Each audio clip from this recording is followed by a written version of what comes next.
ನಮಸ್ಕಾರ ಗುರು, extra innings Kannada YouTube ಚಾನಲ್ಗೆ ಸ್ವಾಗತ ಸುಸ್ವಾಗತ. ಮುಖದಲ್ಲಿ ಮಂದಹಾಸ, ಫುಲ್ ಆನಂದ ಬಾಷ್ಪ ಥರ ಫಸ್ಟ್ ಮ್ಯಾಚ್ ಗೆದ್ದಿದ್ದಾರೆ ಗುರು ನಮ್ಮ RCB ವಿಮೆನ್ಸ್ ತಂಡ.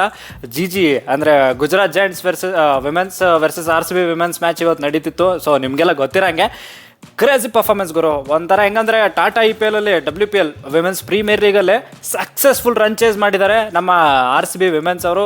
ಅಂದರೆ ಏನಂದರೆ ಹೋದ ಸಾರಿ ನಾವು ಚಾಂಪಿಯನ್ ಆಗಿದ್ವಲ್ಲ ಗುರು, ಯಾಕೆ ಚಾಂಪಿಯನ್ ಆಗಿದ್ವಿ, ಯಾಕೆ ನಮಗೆ ಚಾಂಪಿಯನ್ಸ್ ಅಂತಾರೆ ಅಂತ ಫಸ್ಟ್ ಮ್ಯಾಚಲ್ಲೇ ತೋರಿಸ್ಕೊಟ್ಟಿದ್ದಾರೆ ಗುರು. ಚಿಂದಿ ಚಿತ್ರನ ಬ್ಯಾಟಿಂಗ್ ಅಪ್ಪ ಅಂತಲೇ ಹೇಳ್ಬೋದು. ಹೆಂಗಿದೆ ಓಪನಿಂಗ್ ಥ್ರಿಲ್. ಬೌಲಿಂಗ್ ಅಲ್ಲಿ ಆ ಕಡೆ ಆಯ್ತು, ಬಟ್ ಅಂದ್ರೆ ಇದು ಪಿಚ್ ಇರೋದೇ ಹಂಗೆ ಇತ್ತು ಅನ್ಕೊಳ್ಳಿ. ಸೊ ಬ್ಯಾಟಿಂಗ್ ಪಿಚ್ ಅನ್ಕೊಳ್ಳಿ. ಆ ಟೈಮಲ್ಲಿ ಅಂದ್ರೆ ಈ ಬ್ಯಾಟಿಂಗ್ ಪಿಚ್ ಅಲ್ಲಿ ಈ ಲೆವೆಲ್ಗೆ ಸೈಕಾಗಿ ಬ್ಯಾಟಿಂಗ್ ಮಾಡ್ತಾರೆ ಅಂತ ಅನ್ಕೊಂಡೇ ಇರಲಿಲ್ಲ ಗುರು. ಅದು ಏನು ಅಂದ್ರೆ ನನ್ನ ಮಗನ್ ಮೇನ್ ಪ್ಲೇಯರ್ಸೇ ಇಲ್ಲ ಇಲ್ಲಿ, ಬೌಲರ್ಸ್ ಎಲ್ಲ ಮೇನ್ ಬೌಲರ್ಸು. ಅಂದರೆ ಎಲಿಸ್ ಪೆರಿ ಬೌಲಿಂಗ್ ಮಾಡ್ತಿಲ್ಲ, ಆಶಾ ಶೋಭನಾ ಇಲ್ಲ, ಮತ್ತು ಈ ಕಡೆ ಶ್ರೇಯಾಂಕ ಪಾಟೀಲ್, ನಮ್ಮ ಚಿನ್ಕುರಳಿ ಮೇಡಮ್ ಅವರು ಇಲ್ಲ, ಯಾರೂ ಇಲ್ಲ. ಆದ್ರೂ ಈ ಲೆವೆಲ್ಗೆ ಪರ್ಫಾರ್ಮೆನ್ಸ್ ಕೊಟ್ಬಿಟ್ಟು ಗೆಲ್ತಾರೆ ಅಂದರೆ ನನ್ನ ಮಗನ ನಮ್ಮ ಟೀಮು ಯಾವ ಲೆವೆಲಿಗೆ ಸ್ಟ್ರಾಂಗ್ ಇದೆ ಅಂತ ನೀವೇ ಅರ್ಥ ಮಾಡ್ಕೊಡ್ರಪ್ಪ. ಏನಂತೀರಾ? ಅನ್ಬಿಲಿಯಬಲ್ ಪರ್ಫಾರ್ಮೆನ್ಸ್ ಗುರು. ಮೈಂಡ್ ಬ್ಲಾಗಿಂಗ್ ಅನ್ಕೊಳ್ಳಿ, ಮೈಂಡ್ ಬ್ಲೋಯಿಂಗು ಏನು ಅನ್ಕೋತೀರಾ ಅನ್ಕೊಳ್ಳಿ. And take above Richa Ghosh and Kanika Guru madam, ಅವರಿಬ್ಬರು ಮೇಡಮ್ಗೂ ನಮ್ಮ ಕಡೆಯಿಂದ ಟೇಕ್ ಎಬೋ ಅಂತ ಹೇಳ್ಬೋದು ಸೀರಿಯಸ್ಲಿ. ಆ್ಯಂಡ್ ಈ ಕಡೆ ಮೊದಲ ಪಂದ್ಯದಲ್ಲೇ ನಮ್ಮ ಎಲಿಸ್ ಪೆರಿ ಅವರು ಫುಲ್ ಫಾರ್ಮ್ ಅಂದರೆ ಫುಲ್ ರೊಚ್ಚಿಗೆದ್ಬಿಟ್ಟು ಆಡಿದ್ದಾರೆ ಫಸ್ಟ್ ಮ್ಯಾಚಲ್ಲೇ. ಸ್ವಲ್ಪ ಗುರು ಏನು ಟೈಮ್ ತೊಗೊಳಲ್ಲ, ನಾನು ಫಸ್ಟ್ ಮ್ಯಾಚಿಂದನೇ ಸ್ಟಾರ್ಟ್ ಮಾಡಿದ್ದೀನಿ ಆಲ್ರೆಡಿ, ಇವಾಗ ಕ್ಯಾಂಪೇನ್ ಸ್ಟಾರ್ಟ್ ಮಾಡಿದ್ದೀನಿ, ಮುಂದೆ ಬರ್ತಾ ಇನ್ನೂ ಸಖತ್ತ ಪರ್ಫಾರ್ಮೆನ್ಸ್ ಕೊಡ್ತೀನಿ ಅನ್ನೋ ಥರ ಹೇಳಿದ್ದಾರೆ. ಒಟ್ಟಿನಲ್ಲಿ ಸೂಪರ್ ಪರ್ಫಾರ್ಮೆನ್ಸ್ ಗುರು. ಸಮರಿ ಹೇಳೋಕ್ಕಿಂತ ಮುಂಚೆ ಈ ಮ್ಯಾಚಲ್ಲಿ ಏನೇನು ರೆಕಾರ್ಡ್ಸ್ ಆಯಿತು ಅಂತ ಹೇಳ್ಬೇಕು ಅನ್ನಿಸ್ತಿದೆ ಗುರು. ಆ ಲೆವೆಲ್ಗೆ ರೆಕಾರ್ಡ್ಸ್ ಆಗಿದ್ದಾವೆ. ಫಸ್ಟು ಮೇನ್ ಇಂಪಾರ್ಟೆಂಟ್ ರೆಕಾರ್ಡ್ ಏನಪ್ಪ ಅಂತಂದರೆ 23 ಬಾಲ್ಗೆ 50 ಹೊಡೆದಿದ್ದಾರೆ ಗುರು ನಮ್ಮ ರಿಚಾ ಘೋಷ್ ಅವರು. ಹೌ ಇಸ್ ದ ಘೋಷ್ ಅನ್ಬೇಕು ಇವಾಗ, how is the Ghosh, high sir ಅಂತ ಅನ್ಬೇಕು. ಆ ಲೆವೆಲ್ಗೆ ಬ್ಯಾಟಿಂಗ್ ಮಾಡಿದರೆ 23 ಬಾಲ್ಗೆ ಫಾಸ್ಟೆಸ್ಟ್ 50 ಗುರು ನಮ್ಮ RCB ತಂಡದಿಂದ. ಅಂದರೆ ಬಾಕಿ 18 ಬಾಲ್ಗೆನೋ ಸೋಫಿ ಡಂಕ್ಲಿ ಅಂತ ಅವರೆಲ್ಲ ಹೊಡೆದವ್ರೆ, ಬಟ್ ನಮ್ಮ RCB ತಂಡದ ಪರವಾಗಿ ಹೊಡೆದಿರೋದಂತಂದರೆ ಮೊಟ್ಟಮೊದಲದಾಗಿ ನಮ್ಮ ರಿಚಾ ಘೋಷ್ ಅವರು 23 ಬಾಲ್ಗೆ ಫಾಸ್ಟೆಸ್ಟ್ 50 ಹೊಡೆದಿದ್ದಾರೆ. ಮೇಡಮ್ ಅಂತೂ ಆಬ್ವಿಯಸ್ಲಿ ಹೇಳೋದಲ್ಲ, ಮೇಡಮ್ ಥರ ಮತ್ತೆ ಯಾರು ಬ್ಯಾಟಿಂಗ್ ಮಾಡ್ತಾ ಇಲ್ಲ, ಆ ಲೆವೆಲ್ಗೆ ಬ್ಯಾಟಿಂಗ್ ಮಾಡಿದ್ರು. ಮೊದಲೇ ಕ್ರೇಜಿ ಫಾರ್ಮಲ್ಲಿ ಇದ್ರು. ನೆಕ್ಸ್ಟ್ ಹೇಳ್ತೀನಿ ಸಮರಿ ಹೇಳ್ಬೇಕಾದ್ರೆ. ಆ್ಯಂಡ್ ಈ ಕಡೆ ಇನ್ನೊಂದು ರೆಕಾರ್ಡ್ ಏನಪ್ಪ ಅಂತಂದರೆ 201 ರನ್ ಹೊಡಿತಾರೆ ಗುರು. ಜಿ ಅಂದರೆ ಗುಜರಾತ್ ಜೈಂಟ್ಸ್ ಅವರು 201 ರನ್ ಹೊಡಿತಾರೆ, ನಮ್ಮವ್ರು 202 ರನ್ ಟಾರ್ಗೆಟ್ ಚೇಸ್ ಮಾಡ್ತಾರೆ. ಇದು ಹೈಯೆಸ್ಟ್ ಸಕ್ಸಸ್ಫುಲ್ ಚೇಸ್ ಆಯ್ತಾ? ಅದು ಓಕೆ. ಟೋಟಲ್ ರನ್ಸ್ ಕೂಡಿಸಿದ್ರೆ 403 ರನ್ ಗುರು. ಓವರಾಲ್ ಆಗಿ ಸಮರಿ ನೋಡೋದಾದ್ರೆ, ಫಸ್ಟ್ ಆಫ್ ಆಲ್ ನಮ್ಮ RCB ಪ್ಲೇಯಿಂಗ್ 11 ನೋಡೋದಾದ್ರೆ ಗುರು ಹೆವಿ ಚೇಂಜಸ್ ಇದ್ವು. ಏನಕ್ಕಂದ್ರೆ ಹೇಳೋದಲ್ಲ, ಸೊ ಇಂಜುರೀಸ್ ಬೇರೆ ಇದ್ವು. ಈ ಕಡೆ ಪ್ರೇಮ ಮೇಡಮ್ ಬಂದರು, ಕಿಮ್ ಗಾರ್ತ್ ಬಂದರು, ಅದಾದಮೇಲೆ ಜೋಶಿತಾ ಮೇಡಮ್ ಬಂದರು. ಸೊ 3 ಜನ ಇನ್ನಾದರು. ಆ್ಯಂಡ್ ನಮ್ಮ ಎಲಿಸ್ ಪೆರಿ ಅವರು ಬೌಲಿಂಗ್ ಮಾಡಲ್ಲ ಅಂತ ಅವ್ರು ಆಲ್ರೆಡಿ ಹೇಳ್ಬಿಟ್ಟಾಗಿತ್ತು. ಆ್ಯಂಡ್ ಈ ಕಡೆ ಯಾರು ಜಿ ಗುಜರಾತ್ ಕಡೆ ಅಂತೂ ಅವ್ರ ಕಡೆಯಿಂದ ಕಶ್ವಿ ಗೌತಮ್ ಅಂತ ಏನೋ ಮೇಡಮ್, ಆ ಮೇಡಮ್ ಹೆಸರು, ಅವರು 2 ಕೋಟಿಗೇನೋ ತೊಗೊಂಡಿದ್ದಾರೆ ಗುರು. ಆ ಮೇಡಮ್ ಬಂದರು. ಇನ್ನೂ ಒಂದು 4 ಜನ ಬಂದಿದ್ದಾರೆ. ಒಟ್ಟಿನಲ್ಲಿ ಸ್ವಲ್ಪ ಡಾಟ್ ಇನ್ ಇವರು ಎಲ್ಲ ಬಂದಿದ್ರು ಗುರು. ನಮ್ಮ RCB ಅವರು ಟಾಸ್ ಗೆಲ್ತಾರೆ, ನಮ್ಮ ಸ್ಮೃತಿ ಮಂದಣ್ಣ ಅವರು ಟಾಸ್ ಗೆಲ್ತಾರೆ. ಟಾಸ್ ಗೆದ್ಬಿಟ್ಟು ಬೌಲಿಂಗ್ ತಗೋತಾರೆ ಗುರು.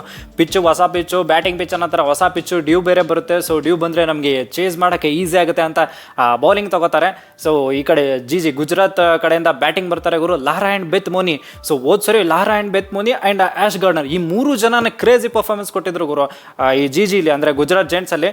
ಸೊ ಇವಾಗ ಬೆತ್ ಮೋನಿ ಮೇಲೆ ಹೆವಿ ಡಿಪೆಂಡೆನ್ಸಿ ಇತ್ತು ಇವ್ರಿಗಂತೂ. ಅಂದರೆ ಓಪನರ್ ಆಗಿ ಅವರು ಸಕ್ಕತ್ತಾಗಿ ಆಡ್ಕೊಡ್ತಾರೆ. ಸೊ ಅವ್ರ ಮೇಲೆ ಹೆವಿ ಪ್ರೆಷರ್ ಬೇರೆ ಇತ್ತು. ಆ್ಯಂಡ್ ಫಸ್ಟ್ ಮ್ಯಾಚ್ ಬೇರೆ, ಆ್ಯಂಡ್ ಫಸ್ಟ್ ಇನ್ನಿಂಗ್ಸ್ ಬೇರೆ ಅವರೇ ಆಡ್ತವ್ರೆ, ಅಂದರೆ ಫಸ್ಟ್ ಬ್ಯಾಟಿಂಗ್ ಅವರೇ ಆಡ್ತವ್ರೆ. ಸೊ ಪಿಚ್ಚೆಲ್ಲ ನೋಡಿಕೊಂಡು ಅಳವಡಿಸ್ಕೊಂಡು ಸಖತ್ತಾಗಿ ಆಡ್ಬೇಕಲ್ವಾ. ಆ್ಯಂಡ್ ಬೆತ್ ಮೋನಿ ಸಖತ್ತಾಗಿ ಆಡಿದ್ರು ಗುರು. ಲಾರಾ ಅವರ ಜೊತೆ ಸೇರಿಬಿಟ್ಟು ಎಷ್ಟು ಒಂದು 35 ರನ್ವರೆಗೂ ಪಾರ್ಟ್ನರ್ಶಿಪ್ ಬೆಳೆಯುತ್ತೆ ಗುರು. ಫಸ್ಟ್ ಓಪನಿಂಗ್ ಪಾರ್ಟ್ನರ್ಶಿಪ್ಪೇ 35 ರನ್ ಇರಬೇಕಾದ್ರೆ ಸಟ್ ಪಟ್ ಡುಡುಮಂತ ಒಂದು ವಿಕೆಟ್ ಹೋಗುತ್ತೆ. ನಿಮ್ಮೆಲ್ಲರ ನೆಚ್ಚಿನ ರೇಣುಕಾ ಸಿಂಗ್ ಅವರು ಬಂದ್ಬಿಟ್ಟು ಪಕ್ಕಾತ ಬಾಲ್ ಮಾಡ್ತಾರೆ ಗುರು. ಸೊ ಅಲ್ಲಿ ಲಾರಾ ಮೇಡಮ್ ಅವ್ರದ್ದು ವಿಕೆಟ್ ಹೋಗುತ್ತೆ. ಅಲ್ಲಿ ನಮಗೆ ಒಂದು ಬಲ ಸಿಕ್ಕಂಗಾಯ್ತು. ಏನಕ್ಕಂದರೆ ಲಾರಾ ಅವ್ರು ಸಖತ್ತಾಗಿ ಆಡ್ತಿದ್ರು. ಸೊ ಅವ್ರ ವಿಕೆಟ್ ಹೋಯ್ತು. ಅದಾದಮೇಲೆ ನೆಕ್ಸ್ಟು ಹೇಮಲತಾ ಅವ್ರು ಬರ್ತಾರೆ. ಸೊ ಇವರು ಬೆತ್ ಮೋನಿ ಜೊತೆ ಹೇಮಲತಾನು ಸ್ವಲ್ಪ ಆ ಕಡೆ ಪಾರ್ಟ್ನರ್ಶಿಪ್ ಬೆಳೆಸೋಣ ಅಂತಿರ್ತಾರೆ. ಬಟ್ ಹೇಮಲತಾ ಅವ್ರನ್ನ ನಮ್ಮ ಕನಿಕಾ ಮೇಡಮ್ ಅವರು ಔಟ್ ಮಾಡಿಬಿಡ್ತಾರೆ ಗುರು. ಪ್ರೇಮ ಮೇಡಮ್ ಅವರು ಕ್ಯಾಚ್ ಹಿಡಿತಾರೆ. ಸೊ ಅಲ್ಲಿ 2ನೇ ವಿಕೆಟ್ ಹೋಗುತ್ತೆ. ಎಷ್ಟು ಹತ್ತತ್ರ ಒಂದು 45 ರನ್ ಏನೋ ಇತ್ತು ಅನ್ಸುತ್ತೆ, ನಂಗೆ ಕರೆಕ್ಟಾಗಿ ಎಕ್ಸಾಕ್ಟ್ಲಿ ನೆನಪಿಲ್ಲ. ಆ್ಯಂಡ್ ಈ ಕಡೆ ನೆಕ್ಸ್ಟು ಆ ವಿಕೆಟ್ ಹೋದ್ಮೇಲೆ ಗುರು ಅನ್ಬಿಲಿಯಬಲ್ ಪಾರ್ಟ್ನರ್ಶಿಪ್ ಬೆಳೆಯುತ್ತೆ ಗುರು. ಯಾಕಂದರೆ ಆಶ್ ಗಾರ್ಡ್ನರ್ ಅವರು ಕ್ಯಾಪ್ಟನ್, ಅವರು ಮತ್ತು ಬೆತ್ ಮೋನಿ ಇಬ್ಬರು ಒಂದು ಒಳ್ಳೆ ಪಾರ್ಟ್ನರ್ಶಿಪ್ ಬೆಳೆಸ್ತಾರೆ ಗುರು. ಇಬ್ಬರು ಪಾರ್ಟ್ನರ್ಶಿಪ್ ಸಕ್ಕತ್ತಾಗಿ ಬೆಳೆಯುತ್ತೆ. ಇಬ್ಬರು ಮತ್ತೆ ಹತ್ತತ್ರ 44 ರನ್ ಪಾರ್ಟ್ನರ್ಶಿಪ್ ಬೆಳೆಯುತ್ತೆ ಗುರು. ಸೊ ಒಟ್ಟಿನಲ್ಲಿ 85 ರನ್ ಆಗಿರುತ್ತೆ. ಆ ಟೈಮಲ್ಲಿ 3ನೇ ವಿಕೆಟ್ ಹೋಗುತ್ತೆ. ಅದು ಬೆತ್ ಮೋನಿ ಅವರು 42 ಬಾಲ್ಗೆ 56 ರನ್ ಹೊಡೆದಿರ್ತಾರೆ ಗುರು. ಹಾಫ್ ಸೆಂಚುರಿ ಆಗಿರುತ್ತೆ. ಮೇಡಮ್ ಅವರು ಇನ್ನೇನು ಆಯಿತು ವಿಜೃಂಭಿಸಿ ಹೊಡಿಬೇಕು ಅಂತ ವಿಜೃಂಭಿಸಿರ್ತಾರೆ. ಆ ಲೆವೆಲ್ಗೆ ಸೈಕಾಗಿ ಹೊಡಿಬೇಕು ಅಂತ ಸ್ಟಾರ್ಟ್ ಮಾಡ್ತಿರ್ತಾರೆ. ಆ ಟೈಮಲ್ಲಿ ಪ್ರೇಮ ಮೇಡಮ್ ಅವ್ರು ಬಂದ್ಬಿಟ್ಟು ವಿಕೆಟ್ ತೆಗಿತಾರೆ ಗುರು. ಪ್ರೇಮ ಮೇಡಮ್ ಅವ್ರದ್ದು ಫಸ್ಟ್ ಮ್ಯಾಚ್ ಬೇರೆ, ಪಾಪ ಮೇಡಮ್ ಇವಾಗ ಬಂದು ಫಸ್ಟ್ ಮ್ಯಾಚ್ ಆಡ್ತಿದ್ದಾರೆ, ಒಂಥರ ಪ್ರೆಷರಲ್ಲಿ ಇರ್ತಾರೆ. ಬಟ್ ಆ ಟೈಮಲ್ಲೂ ಒಂದು ವಿಕೆಟ್ ತೆಗೆದ್ರು, ಯಾರೋ ಬೆತ್ ಮುನಿ ಅವ್ರದ್ದು ವಿಕೆಟ್ ತೆಗೆದ್ರು, ಸೂಪರಾಗಿ ಬೌಲಿಂಗ್ ಮಾಡಿದ್ರು. 85 ರನ್ 3 ವಿಕೆಟ್ ಹೋಗಿರುತ್ತೆ. ಆ ಟೈಮಲ್ಲಿ ಡಾಟ್ ಇನ್ ಅಂತ ಬರ್ತಾರೆ ಮೇಡಮ್, ಮುಂದೆ ಬಂದು ಬರ್ರ ಅಂತ ಬೀಸ್ತಾರಪ್ಪ. ಹೊಡೆಯೋ ರೀತಿ ನೋಡಿದ್ರೇ ಭಯ ಆಗತ್ತಪ್ಪ. ಸೊ ಈ ಕಡೆ ಯಾರು ಆಶ್ಲೆ ಗಾರ್ಡ್ನರು ಆ್ಯಂಡ್ ಡಾಟ್ ಇನ್ ಇಬ್ಬರ ಮಧ್ಯೆನೂ ಕ್ರೇಜಿ ಪಾರ್ಟ್ನರ್ಶಿಪ್ ಬೆಳೆಯುತ್ತೆ ಗುರು. 85 ರನ್ 3 ವಿಕೆಟ್ ಹೋಗಿರುತ್ತಲ್ವ, ಅಲ್ಲಿಂದ 152ವರೆಗೂ ತೊಗೊಂಡೋಗ್ತಾರೆ ಗುರು ಪಾರ್ಟ್ನರ್ಶಿಪ್ಪು. ಹತ್ತತ್ರ 31 ಬಾಲ್ಗೆ 67 ರನ್ ಪಾರ್ಟ್ನರ್ಶಿಪ್ ಬರುತ್ತೆ ಇಬ್ಬರ ಮಧ್ಯ. ಆ್ಯಂಡ್ ಈ 152 ರನ್ 4 ವಿಕೆಟ್, 4ನೇ ವಿಕೆಟ್ ಡಾಟ್ ಇನ್ ಅವ್ರದ್ದು ಹೋಗುತ್ತೆ. ಅದು ಒಂದು ಕ್ಯಾಚ್ ಬಿಡ್ತಾರೆ ಗುರು ಎಲಿಸ್ ಪೆರಿ ಅವರು. ನನ್ನ ಮಗಂದು ಯಾವತ್ತೂ ಬಿಟ್ಟಿಲ್ಲ, ನಾನಂತೂ ಆ ಮೇಡಮ್ ಅವ್ರು ಕ್ಯಾಚ್ ಬಿಟ್ಟಿದ್ದು ನೋಡೇ ಇಲ್ಲ. ನಮ್ಮ ಎಲಿಸ್ ಪೆರಿ ನಮ್ಮ ಎಲಿಸ್ ಪೆರಿ ಅವರು ಯಾವತ್ತು ಕ್ಯಾಚ್ ಬಿಟ್ಟಿದ್ದು ನೋಡೇ ಇಲ್ಲ ಗುರು ಆ ಲೆವೆಲ್ಗೆ. ಸೊ ಈಸಿ ಕ್ಯಾಚ್ ಬಿಟ್ಬಿಡ್ತಾರಪ್ಪ. ಅದಾದಮೇಲೆ ಡಾಟ್ ಇನ್ ಏನು ಇನ್ನೂ ಹೆಂಗೆ ಹೊಡಿತಾರೋ ಏನೋ ಅಂದ್ಕೊಂಡಿದ್ದೆ. ಬಟ್ ಅಂದರೆ ಆ ಟೈಮಲ್ಲಿ ರೇಣುಕಾ ಸಿಂಗ್ ಅವ್ರು ಮತ್ತೆ ಔಟ್ ಮಾಡಿಬಿಡ್ತಾರೆ. ವೇರ್ಯಾಮ್ ಅನ್ಸುತ್ತೆ ಕ್ಯಾಚ್ ಹಿಡಿದವ್ರು ಮೇಡಮು. ಸೊ ಆ ಟೈಮಲ್ಲಿ ಡಾಟ್ ಇನ್ ಔಟ್ ಆಗಿದ್ದು ನಮಗೆ ಒಳ್ಳೆ ವಿಕೆಟ್ ಸಿಕ್ಕಂಗಾಯಿತು. 152 ರನ್ 4 ವಿಕೆಟ್ ಹೋಗಿರುತ್ತೆ ಗುರು. ಇನ್ನೇನು 152 ರನ್ 4 ವಿಕೆಟ್ ಹೋಗಿರುತ್ತೆ. ಆಯ್ತಪ್ಪ, ಗಾರ್ಡ್ನರ್ ಅವರು ವಿಕೆಟ್ ತೆಗೆದ್ರೆ ಮುಗ್ದೋಯ್ತು ಕತೆ ಅನ್ನೋಷ್ಟರಲ್ಲಿ ಗಾರ್ಡ್ನರ್ ಅವರು ಔಟ್ ಆಗಬೇಕಲ್ಲಪ್ಪ. ಆ ಮೇಡಮ್ ಅವ್ರು ಯಾವ ಒಂದು ಫಾರ್ಮಲ್ಲಿ ಇದ್ರು, ಹೆಂಗೆ ಏನು ಗೊತ್ತಿಲ್ಲ ಗುರು. 37 ಬಾಲ್ಗೆ ಎಷ್ಟು 76 ರನ್ನೇ ಹೊಡಿತಾರೆ. 37 39 ಬಾಲ್ ಅಂದ್ಕೊಳ್ಳಿ, 8 ಸಿಕ್ಸ್ ಹೊಡಿತಾರೆ ಗುರು. 8 ಸಿಕ್ಸು. ಅದರಲ್ಲೇನು ಗೊತ್ತಾ, 14ನೇ ಓವರ್ ಅನ್ಸುತ್ತೆ ಪ್ರೇಮ ಮೇಡಮ್ ಅವ್ರಿಗೆ ಕಂಟಿನ್ಯೂಸ್ 3 ಸಿಕ್ಸ್ ಹೊಡಿತಾರೆ. ಅದಾದಮೇಲೆ ಜೋಶಿತ್ ಅವ್ರಿಗೆ, ಪಾಪ ಜೋಶಿತ್ ಅವರು ಫಸ್ಟ್ 1-2 ಓವರಲ್ಲಿ 9 ರನ್ ಏನೋ ಕೊಟ್ಟಿರ್ತಾರೆ. ಹಿಂಗಿನ ಸ್ವಿಂಗು ಹಿಂಗೆ ಔಟ್ ಸ್ವಿಂಗ್ ಎಲ್ಲ ಚೆನ್ನಾಗಿ ಹಾಕ್ತಾ ಇರ್ತಾರಪ್ಪ. ಬಟ್ ಆ ಮೇಡಮ್ಗೂ 3 ಸಿಕ್ಸ್ ಹೊಡಿತಾರೆ ಗುರು 18ನೇ ಓವರ್ಗೆ. ಈ ಗಾರ್ಡ್ನರ್ ಮೇಡಮ್ ಹೊಡೆದು ಕೊನೆಯಲ್ಲಿ 201 ರನ್ಗೆ ರೀಚ್ ಆಗ್ತಾರೆ ಗುರು. 201 ಆಗುತ್ತೆ. ನಾನು 201 ರನ್ ಗುರು. ನಾನಂತೂ ವಿಮೆನ್ಸ್ ಪ್ರೀಮಿಯರ್ ಲೀಗ್ ಅಂತೂ ಇಲ್ಲಿ ಅಂತೂ 180 ಚೇಸ್ ಮಾಡಿದ್ರೆ ದೊಡ್ಡದು ಅಂದ್ಕೊಂಡಿದ್ದೆ. 200 ಹಿಡಿಯಲ್ಲಪ್ಪ ಚೇಸ್ ಮಾಡ್ತಾರೆ. ಏನಾದರೂ ಇದು RCB ಮೊದಲನೇ ಪಂದ್ಯ ಯಾವತ್ತಿದ್ರು ದೇವರಿಗೆ ಅಂತ ಆ ಥರ ಹೇಳೋ ಪರಿಸ್ಥಿತಿ ಬರುತ್ತೆ ಅಂದ್ಕೊಂಡಿದ್ದೆ. ಬಟ್ ಅಂದರೆ ಬ್ಯಾಟಿಂಗ್ ಬರ್ತಾರೆ ನಮ್ಮವರು, 202 ರನ್ ಟಾರ್ಗೆಟು ಚೇಸ್ ಮಾಡ್ತೀವಿ ಅಂತಲೇ ಬರ್ತಾರೆ. ಈ ಕಡೆ ಸ್ಮೃತಿ ಮಂದಣ್ಣ ಆ್ಯಂಡ್ ಡ್ಯಾನ್ ವೆಟ್ ಇಬ್ಬರು ಬರ್ತಾರೆ. ಸೊ ಡ್ಯಾನ್ ವೆಟ್ ಅವ್ರದ್ದು ಫಸ್ಟ್ ಮ್ಯಾಚ್ ಇವತ್ತು ಆಡ್ತಿರೋದವರು. ಸೊ ಈ ಕಡೆ ನಮ್ಮ ಸ್ಮೃತಿ ಮಂದಣ್ಣ ಸ್ಟ್ರೈಕಲ್ಲಿ ಒಂದು 2 4 ಹೊಡಿತಾರೆ ಗುರು. ಫಸ್ಟ್ ಓವರಲ್ಲೇ ಕಶ್ವಿ ಗೌತಮ್ಗೆ 2 4 ಹೊಡಿತಾರೆ. ನನ್ನ ಮಗಂದು ಆಯ್ತು ಇವತ್ತು ಸ್ಮೃತಿ ಮಂದಣ್ಣ ಅಂತೂ ಸೈಕಾಗಿ ಆಡ್ತಾರೆ ಹಂಗೆ ಹಿಂಗೆ ಅಂದ್ಕೊಂಡ್ರೆ, ಸ್ಮೃತಿ ಮಂದಣ್ಣ ಸಟ್ ಪಟ್ ಡುಡುಮ್ ಅಂತ ಔಟು ಗುರು. ಈ ಕಡೆ ಆಶ್ಲೆ ಗಾರ್ಡ್ನರ್ಗೆ ಔಟ್ ಆಗ್ತಾರೆ ಗುರು. 3ನೇ ಸರಿ ಔಟ್ ಮಾಡ್ತಿರೋದು ಅದು ಗುರು. ಹೋದ ಸರಿ ಹೆಂಗೆ ಔಟ್ ಆಗಿದ್ದಾರೆ ಹಂಗೆ same out. LBW same back ಫುಟಲ್ಲಿ ಆಡೋಕೆ ಹೋಗ್ತಾರೆ, ಸಟ್ ಪಟ್ ಡುಡುಮ್ ಅಂತ LBW ಆಗಿಬಿಡ್ತಾರಪ್ಪ. ಸ್ಮೃತಿ ಮಂದಣ್ಣ ಔಟ್ ಆದಮೇಲೆ ನಂಬರ್ 3ಗೆ ಆಬ್ವಿಯಸ್ಲಿ ನಿಮ್ಮೆಲ್ಲರೂ ನೆಚ್ಚಿನ ಪೆರಿ ಲೇಡಿ. ಸೊ ನಮ್ಮ ಪೆರಿ ಅವ್ರು ಬರ್ತಾರೆ. ಈ ಕಡೆ Danni Wyatt and Perry partnership ಬೆಳೆಸೋಣ ಅಂತಿರ್ತಾರೆ. ಬಟ್ ಡ್ಯಾನ್ ವೇಟ್ ಅದಕ್ಕೆ ಅವಕಾಶ ಕೊಡಲ್ಲ ಗುರು. ಬೋಲ್ಡ್ ಆಗಿಬಿಡ್ತಾರೆ ಸಡನ್ನಾಗಿ. ಅಂದರೆ ಸ್ವೀಪ್ ಹೊಡಿಯೋಕೆ ಹೋಗ್ತಾರೆ, ಪಕ್ಕ ಬೋಲ್ಡ್ ಆಗಿಬಿಡುತ್ತಪ್ಪ. ಅದು ಆಶ್ಲೆ ಗಾರ್ಡ್ನರ್ ಅವ್ರ ಬೌಲಿಂಗಲ್ಲೇ. ಸೊ ಆ ಓವರಲ್ಲೇ 2 ವಿಕೆಟ್ ಬರುತ್ತೆ ಗುರು. ಆ ಟೈಮಲ್ಲಿ ಎಷ್ಟು ಅಂತಂದರೆ 14 ರನ್ 2 ವಿಕೆಟ್ ಹೋಗಿರುತ್ತೆ ನಮ್ಮ RCB ತಂಡದ್ದು. ಇನ್ನೇನು ಗುರು ಆಯ್ತಲ್ಲ ಗುರು, 202 ರನ್ ಹೊಡಿಬೇಕು, 14 ರನ್ಗೆ 2 ವಿಕೆಟ್ ಹೋಗಿದೆ. ಇನ್ನೇನು ಬೇಕಪ್ಪ, ಆಯ್ತು ಮುಗೀತು ಅನ್ನೋಷ್ಟರಲ್ಲಿ ಈ ಕಡೆ ರಾಘವಿ ಬಿಸ್ಟ್ ಅವರು ಬರ್ತಾರೆ. ಸೊ ಅವ್ರ ಪೊಟೆನ್ಷಿಯಲ್ಗೆ ಹೆಂಗಂದ್ರೆ ಅವ್ರ ಪೊಟೆನ್ಷಿಯಲ್ ಇದೆ, ಸಖತ್ತಾಗಿ ಆಡ್ತಾರೆ. ಒಂದು ಸ್ಟಡಿ ಇನ್ನಿಂಗ್ಸ್ ಅಂತೂ ಪಕ್ಕ ಬರುತ್ತೆ ಅವ್ರ ಕಡೆಯಿಂದ ಅಂದ್ಕೊಂಡಿದ್ದೆ.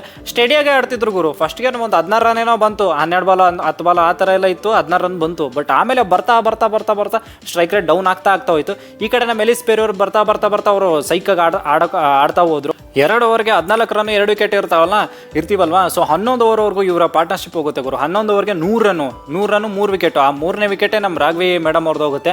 ಇಂಟೆಂಟ್ ತೋರ್ಸೋಣ ಅಂತ ಹೋಗ್ತಾರೆ, ಬಟ್ ಔಟ್ ಆಗಿಬಿಡ್ತಾರೆ. 100 ರನ್ಗೆ 3 ವಿಕೆಟ್ ಹೋಗಿರುತ್ತೆ.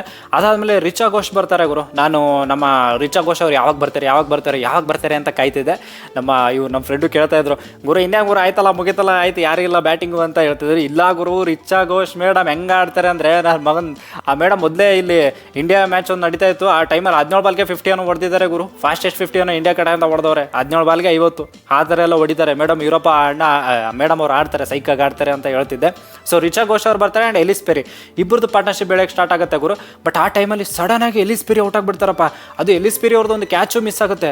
ಇವತ್ತಂತೂ ಗುಜರಾತ್ ಅವ್ರದ್ದು ಫೀಲ್ಡಿಂಗು ಗುರು. ಫೀಲ್ಡಿಂಗಿಂದನೇ ಸೋತರು ಅಂತ ಹೇಳ್ಬೋದು. ಅಲ್ಲೊಂದು 4 ಬಿಡ್ತಾರೆ, ಇಲ್ಲೊಂದು 4 ಬಿಡ್ತಾರೆ, ಹಿಂದೆ 4 ಮುಂದೆ ಎಲ್ಲೆಲ್ಲೋ 4 ಹೋಗ್ತಾ ಇರುತ್ತೆ. ವೈಡ್ ಮೇಲೆ ವೈಡ್ 4 ಹೋಗುತ್ತೆ, ವೈಡ್ ಮೇಲೆ ವೈಡ್ ಆಗ್ತವ್ರೆ. ನೋ ಬಾಲು 1 ಹಾಕಿದ್ರು, ಎಲಿಸ್ ಪೆರಿ ಕ್ಯಾಚ್ ಬಿಟ್ರು. ಈ ಕಡೆ ನಮ್ಮ ರಿಚಾ ಘೋಷ್ ಅವ್ರು ಫಸ್ಟಿಗೆ ಬಂದಾಗಲೇ ಅವ್ರದ್ದು ಒಂದು ಕ್ಯಾಚ್ ಬಿಟ್ರು ನೋಡಿ. ಒಂದು ಕ್ಯಾಚಸ್ ವಿನ್ ಮ್ಯಾಚಸ್ ಅಂತ ಏನಕ್ಕಂತಾರೆ ಅಂತ ಇದಕ್ಕೆ ಒಂದು ಕ್ಯಾಚ್ ಬಿಟ್ರು. ಮೇಡಮ್ ಅವ್ರು ಫಾಸ್ಟೆಸ್ಟ್ 50 ಹೊಡೆದ್ರು ನಮ್ಮ RCB ಕಡೆಯಿಂದ ಅಲ್ವಾ, ಈ ಥರ ಆಗುತ್ತೆ ನೋಡಿ. ಸೊ ಎಲಿಸ್ ಪೆರಿ ಔಟ್ ಆದ್ಮೇಲೆ ನಿಜ ಹೇಳಿ ಎಲ್ರಿಗೂ ಬಾಯಿ ಬಂದಂಗೆ ಆಗಿತ್ತು ತಾನೆ. ಬಂದಂಗ ಆಗ್ತಾ ಇದೆ, ಬಿಟ್ಬಿಡ್ರಪ್ಪ ಇನ್ನೇನು ಗುರು ಮುಗ್ದೇ ಹೋಯ್ತಲ್ಲ ಎಲಿಸ್ ಪೆರಿ ಹೋದ್ಮೇಲೆ ಇನ್ನೇನು ಅಂತ.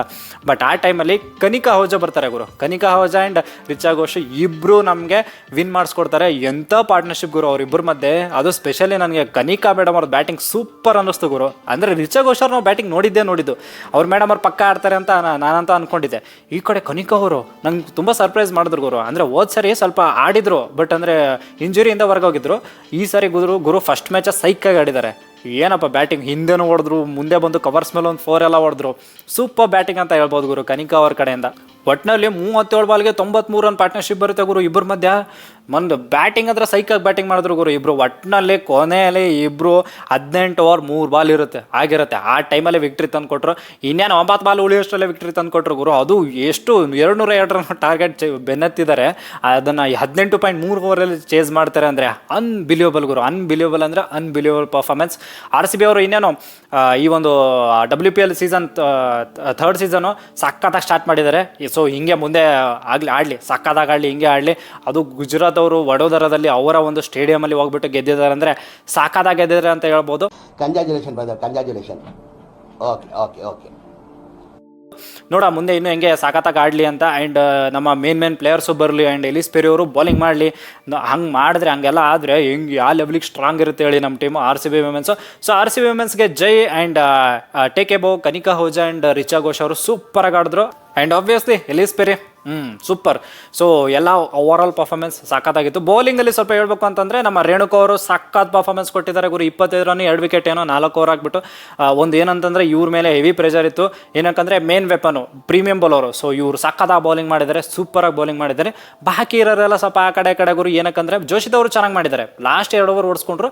ಬಟ್ ಫಸ್ಟ್ ಮ್ಯಾಚ್ ಅಲ್ವಾ ಪರವಾಗಿಲ್ಲ. ಆ್ಯಂಡ್ ಪ್ರೇಮ ಮೇಡಮ್ ಅವ್ರದ್ದು ಫಸ್ಟ್ ಮ್ಯಾಚು ಪರವಾಗಿಲ್ಲ. ಈ ಕಡೆ ಸ್ವಲ್ಪ ವೇರಿಯಾಮು ಆ ಕಡೆ ಬರೀ ಹಿಂದೆ ಮುಂದೆ 4 ಹೋಗ್ತಾ ಇತ್ತು. ಬಟ್ ಪರವಾಗಿಲ್ಲ ಫಸ್ಟ್ ಮ್ಯಾಚು. ಇದು ಬ್ಯಾಟಿಂಗ್ ಪಿಚ್ ಬೇರೆ ಅಲ್ವಾ ಗುರು. ಸೊ ಹೇಳೋಕ್ಕಾಗಲ್ಲ, ಎಲ್ಲ ಸಖತ್ತಾಗೆ ಮಾಡಿದ್ದಾರೆ ಅಂತ ಹೇಳ್ಬೇಕು. ಆ್ಯಂಡ್ ಆಬ್ವಿಯಸ್ಲಿ ಇವತ್ತು ಲೈವ್ ಬರೋಕ್ಕಾಗಲಿಲ್ಲ. ನಾವು ಲೈವ್ ಬರಬೇಕು, ಬಂದು ಲೈವ್ ಮ್ಯಾಚ್ ನೋಡ್ತಾ ನಿಮ್ಮ ಜೊತೆ ಕನ್ವರ್ಸೇಷನ್ಸ್ ಮಾಡ್ತಾ ಫುಲ್ ಮಜಾ ಮಾಡೋಣ ಅಂತಿದ್ವಿ. ಬಟ್ ಲೈವ್ ಬರೋಕ್ಕಾಗಿಲ್ಲ, ಅದಕ್ಕೆ ಚಿಕ್ಕ ವಿಡಿಯೋ ಮಾಡ್ತಿದ್ದೀನಿ. ನಾಳೆ ಬರ್ತೀವಿ ಗುರು, ನಾಳೆ 9:00 ಲೈವ್ ಇರುತ್ತೆ. ಸೊ ಎಲ್ಲರೂ ಲೈವ್ ಜಾಯ್ನ್ ಆಗಿ ಅಂತ ಹೇಳ್ತಾ ಈ ವಿಡಿಯೋ ಆಬ್ವಿಯಸ್ಲಿ ಯಾರಿಗೆ ಇಷ್ಟ ಆಗಿದೆ ಅವರು ಪ್ಲೀಸ್ ಲೈಕು, ಶೇರು, ಸಬ್ಸ್ಕ್ರೈಬ್ ಎಲ್ಲ ಮಾಡ್ರಪ್ಪ. ಯಾಕಂದರೆ ಇದು ನಮ್ಮ ಕಳಕಳಿಯ ಬೇಡಿಕೆ. ನಾನು ನಿಮ್ಮನ್ನ ಕೇಳ್ಕೊತಾ ಇದ್ದೀನಿ, ಡಿಮ್ಯಾಂಡ್ ಅಲ್ಲ, ಬೇಡಿಕೆ, request. That's it for the day. Bye. ಜೈ ಕರ್ನಾಟಕ. ಮತ್ತೆ ಭೇಟಿಯಾಗೋಣ. ನಮಸ್ಕಾರ.